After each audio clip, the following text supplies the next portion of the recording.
शकता की मी सध्या छत्रपती संभाजीनगर जिल्ह्यातील सिल्लोड या ठिकाणी आहे आणि या ठिकाणी 7:30 वाजल्यापासून मतदानाला सुरुवात झालेली आहे। नागरिक उत्सुक पण थंडी असली तरी मतदानासाठी बाहेर पडत आहेत। आपण या ठिकाणी बघू शकता की या सिल्लोड या ठिकाणी जे मतदान केंद्र आहे, अजूनही काही मतदान केंद्र आहेत त्या ठिकाणी लाईन लागायला सुरुवात झालेली आहे। प्रत्येक मतदार घरातून बाहेर पडून मतदानासाठी मतदान केंद्रावर येत आहे।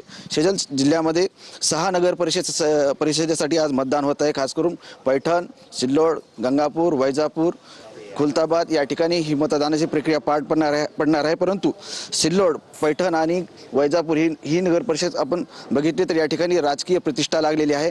सिल्लोड नगर परिषद अब्दुल सत्तार यांच्यासाठी प्रतिष्ठेची आहे, कारण त्यांचा मुलगा या ठिकाणी नगराध्यक्षपदासाठी उभा आहे। तर पैठणमध्ये संदीपान भुमरे आणि विलास भुमरे यांची प्रतिष्ठा पणाला लागलेली आहे, कारण त्यांचं तिथं पॅनल आहे, त्यांनी त्या ठिकाणी प्रतिष्ठा लावलेली आहे। तर वैजापूरमध्ये रमेश बोरनार यांचे भाऊ संजय बोरनार त्या ठिकाणी नगराध्यक्षपदासाठी निवडणुकीला उभे आहेत आणि त्यामुळे ह्या नगर परिषदाच्या निवडणुका महत्त्वाच्या ठरणार आहेत। आपण या ठिकाणी बघू शकता की मतदार बाहेर येत आहेत, मतदानाचा हक्क बजावत आहेत आणि अशाच प्रकारे जिल्ह्याभरात आज चांगल्या प्रकारे मतदान कसं होईल यासाठी प्रशासनाने काळजी घेतलेली आहे। शेजाल अगदीच दिग्गजांची प्रतिष्ठा या ठिकाणी पणाला लागलेली आहे। धन्यवाद दिलेल्या या सर्व अपडेट्ससाठी। तर आपण